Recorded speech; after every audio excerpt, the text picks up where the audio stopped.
My beloved brethren of the priesthood, Meus amados irmãos do sacerdócio, oro sinceramente que tenhamos hoje a ajuda do nosso Pai Celestial para expressar as coisas que senti que devia compartilhar com vocês.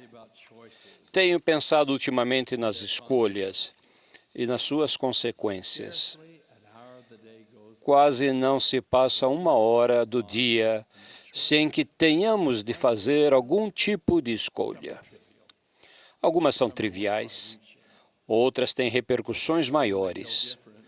Algumas não vão fazer diferença no esquema eterno das coisas, mas outras farão toda a diferença.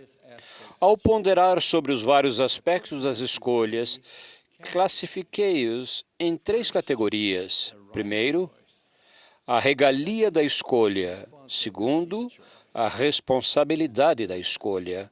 E terceiro, os resultados da escolha. Chamam isso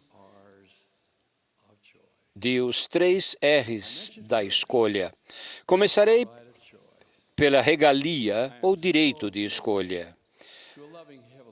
Devo imensa gratidão ao amoroso Pai Celestial por conceder-nos a dádiva do arbítrio, ou seja, o direito de escolha. O presidente David O. McKay, 9º presidente da Igreja, disse: ao lado do dom da própria vida, o direito de conduzi-la é a maior dádiva de Deus ao homem. Sabemos que tínhamos o arbítrio antes deste mundo existir e que Lúcifer tentou tirá-lo de nós. Ele não confiava no princípio do arbítrio, nem em nós, e defendeu uma salvação imposta. Alegava que com a utilização de seu plano, nenhum de nós se perderia, mas aparentemente não reconheceu ou nem se importou que, desse modo, ninguém se tornaria mais sábio, mais forte, mais compassivo ou mais grato, caso seu plano fosse implementado.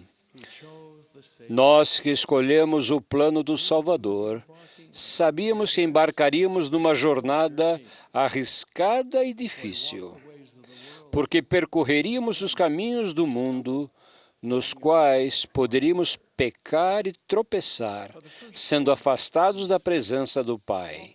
Mas o primogênito em espírito ofereceu-se como sacrifício para expiar pelos pecados de todos. Por meio de sofrimento indescritível, ele se tornou o grande Redentor, o Salvador de toda a humanidade, possibilitando assim nosso retorno bem-sucedido à presença do Pai. O profeta Nefe declarou: portanto, os homens são livres segundo a carne, e todas as coisas de que necessitam lhes são dadas. E são livres para escolher a liberdade e a vida eterna por meio do grande mediador de todos os homens, ou para escolherem o cativeiro e a morte, de acordo com o cativeiro e o poder do diabo. Pois ele procura tornar todos os homens tão miseráveis como ele próprio. Irmãos, dentro dos limites de quaisquer circunstâncias em que nos encontremos, sempre temos a regalia ou o direito da escolha. Em seguida, junto com a regalia de escolha, vem a responsabilidade da escolha. Não podemos ser neutros. Não há meio termo. O Senhor sabe disso. E Lúcifer também sabe. Enquanto vivermos nesta terra, Lúcifer e suas hostes jamais abandonarão a esperança de reivindicar nossa alma. O Pai Celestial não nos enviou para nossa jornada eterna sem providenciar pelos meios pelos quais pudéssemos receber dele orientação divina para ajudar-nos a retornar em segurança no fim da vida mortal. Refiro-me à oração. Refiro-me também aos sussurros daquela voz mansa e delicada que há dentro de cada um de nós, sem esquecer as Santas Escrituras, que foram escritas por marinheiros que já atravessaram com sucesso os mares que também deveremos cruzar.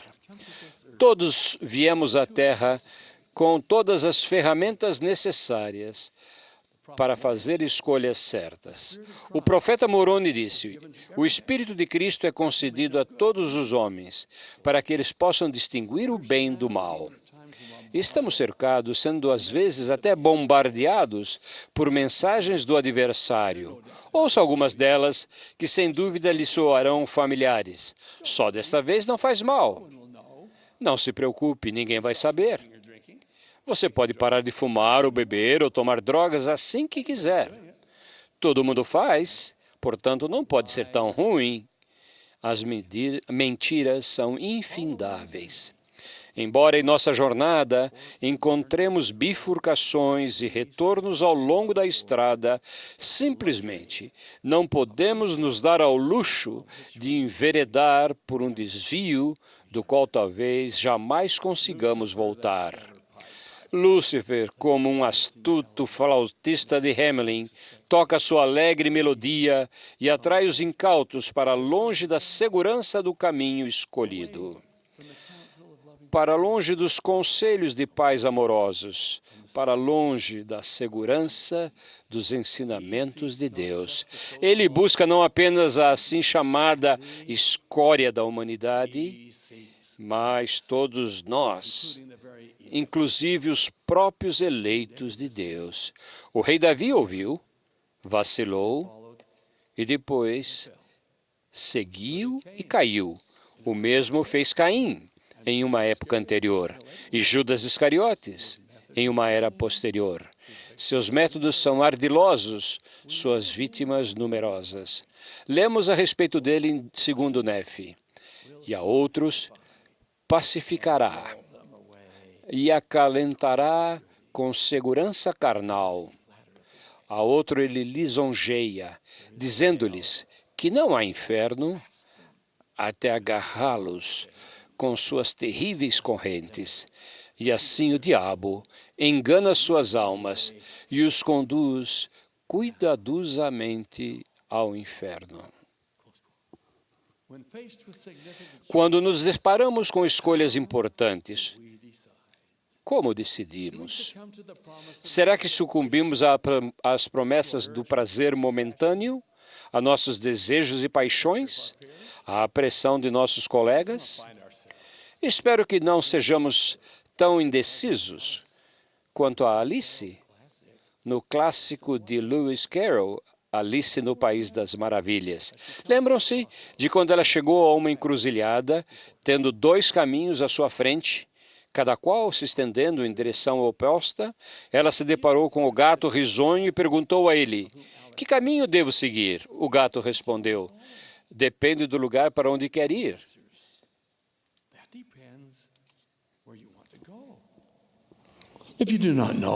Se não sabe para onde quer ir, não importa o caminho que você vai seguir. Ao contrário da Alice, todos sabemos para onde queremos ir. E o rumo que vamos tomar realmente importa, porque ao escolher um caminho, escolhemos nosso destino. Temos constantemente que tomar decisões. Para fazê-lo com sabedoria, precisamos de coragem. A coragem de dizer não. A coragem de dizer sim. As decisões determinam o destino. Peço que decidam aqui e agora não se desviarem do caminho que vai levá-los à nossa meta, a vida eterna com nosso Pai Celestial. Ao longo do caminho estreito e apertado, haverá outras metas: serviço missionário, casamento no templo, atividade na igreja, estudo das Escrituras, oração, trabalho do templo. Há incontáveis metas dignas a serem alcançadas em nossa jornada da vida. Precisamos comprometer-nos a alcançá-las. Por fim, irmãos, quero falar-lhes dos resultados da escolha. Todas as nossas escolhas têm consequências, algumas das quais pouco ou nada têm a ver com a nossa salvação, mas outras têm tudo a ver com ela. O fato de vestirmos uma camisa verde ou azul não faz qualquer diferença ao longo do prazo. Contudo, se você decidir apertar uma tecla do computador que o leve para a pornografia, isso pode fazer toda a diferença em sua vida. Você simplesmente terá dado um passo para fora do caminho estreito e seguro. Se um amigo pressionar a ingerir bebidas alcoólicas ou a experimentar drogas e você ceder à pressão, terá enveredado por um desvio do qual pode não conseguir voltar. Irmãos, quer sejamos diáconos de 12 anos ou sumos sacerdotes experientes, todos somos suscetíveis. Vamos manter os olhos, o coração e nossa determinação direcionados àquela meta que é eterna e que vale qualquer preço que tenhamos de pagar por ela, independentemente do sacrifício que tenhamos de fazer para alcançá-la. Nenhuma tentação, nenhuma pressão, nenhuma sedução pode vencer-nos, a menos que o permitamos. Se fizermos as escolhas erradas, não podemos culpar ninguém, a não ser a nós mesmos. O presidente Brigham Young, certa vez, expressou essa verdade referindo-se a si mesmo. Ele disse, se o irmão Brigham escolher um caminho errado e for expulso do reino do céu, ninguém será culpado por isso, a não ser o irmão Brigham. Sou o único ser no céu, na terra ou no inferno que pode levar a culpa disso. Ele foi bem direto, dizendo, isso se aplica igualmente a todo o santo dos últimos dias. A salvação é uma questão individual. O apóstolo Paulo assegurou, não veio sobre vós tentação senão humana, mas fiel é Deus, que não vos deixará tentar acima do que podeis, antes com a tentação, dará também o escape, para que a possais suportar. Todos já fizemos escolhas incorretas. Se ainda não corrigimos essas escolhas, asseguro-lhes que há um meio de fazê-lo.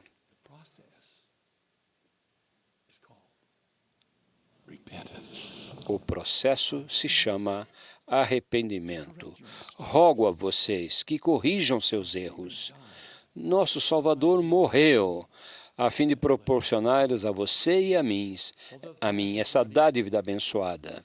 Embora o caminho não seja fácil, a promessa é real. Ainda que os vossos pecados sejam como a escarlata, eles se tornarão brancos como a neve. E eu, o Senhor, deles não mais me lembro. Não coloque em risco a sua vida eterna. Se pecaram, quanto antes começarem a trilhar o caminho de volta, mais cedo encontrarão a doce paz e alegria que advém do milagre do perdão. Irmãos, vocês são de nobre estirpe. A vida eterna no reino de nosso Pai é sua meta. Essa meta não é alcançada numa única tentativa gloriosa, mas sim como resultado de uma vida inteira de retidão, de uma somatória de escolhas sábias, sim, de uma constância de propósito. Como tudo que realmente vale a pena, a recompensa da vida eterna exige esforço. As Escrituras são bem claras. Façais como vos mandou o Senhor vosso Deus. Não vos desviareis nem para a direita, nem para a esquerda. Andareis em todo o caminho que vos manda o Senhor vosso Deus.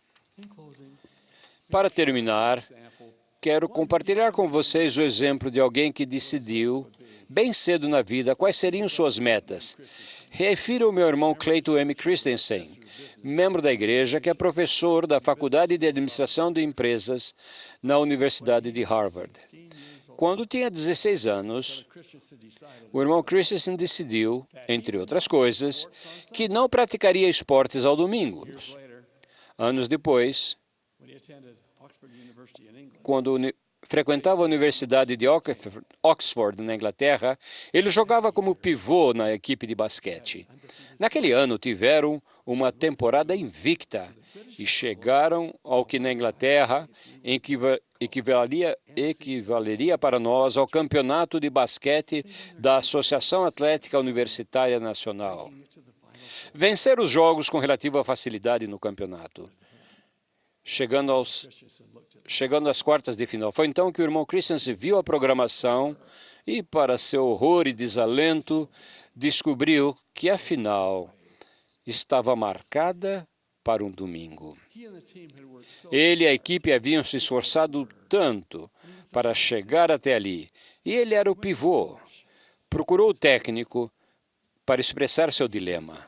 O técnico não foi gentil e disse ao irmão Christensen que ele deveria disputar o jogo. Antes da final, porém, houve um jogo semifinal. Infelizmente, o pivô reserva deslocou o ombro, aumentando a pressão sobre o irmão Christensen para que disputasse o jogo final. Ele foi para seu quarto de hotel, se ajoelhou e perguntou ao Pai Celestial se haveria problema se, apenas daquela vez, ele disputasse aquele jogo no domingo. Ele conta que antes de terminar a orar, recebeu a resposta: Clayton, por que você está me perguntando isso? Você já sabe a resposta. Foi procurar o técnico e disse que sentia muito, mas que não disputaria a final. Depois foi às reuniões dominicais na ala local, enquanto sua equipa jogava sem ele. Orou para que eles tivessem sucesso, e eles ganharam. Aquela decisão fatídica e difícil foi tomada há mais de 30 anos. O irmão Christensen disse que, com o passar do tempo, ele veio a considerar aquela uma das decisões mais importantes que tomou na vida. Teria sido muito fácil dizer, sabe, de modo geral, o mandamento de guardar o dia do Senhor é a coisa certa, mas na minha situação específica há atenuantes. Só dessa vez não vai fazer mal, se eu não cumprir. Contudo, ele disse que ao longo de toda a sua vida houve uma série interminável de situações atenuantes e que ele já tivesse cedido apenas aquela vez, quando surgisse novamente algo muito urgente ou crítico, teria sido bem mais fácil ceder de novo. A lição que ele aprendeu foi de que é mais fácil guardar os mandamentos 100% das vezes do que 98% do tempo. Meus amados irmãos, que tenhamos a alma repleta de gratidão pela regalia da escolha, aceitemos a responsabilidade da escolha e estejamos sempre cientes dos resultados da escolha. Como portadores do sacerdócio, sendo unos de coração, podemos tornar-nos dignos da influência orientadora de nosso Pai Celestial, se fizermos cuidadosa e corretamente nossas escolhas. Estamos engajados no trabalho do Senhor Jesus Cristo. Nós, como aqueles de tempos passados, atendemos a seu chamado. Estamos a serviço dele. Teremos sucesso neste solene encargo. purificai-vos, os que levais os vasos do Senhor. Esse é o tema. Que isso possa ser assim. É a minha solene e humilde oração. Jesus Christ. Em nome de Jesus Cristo, nosso Mestre. Amém.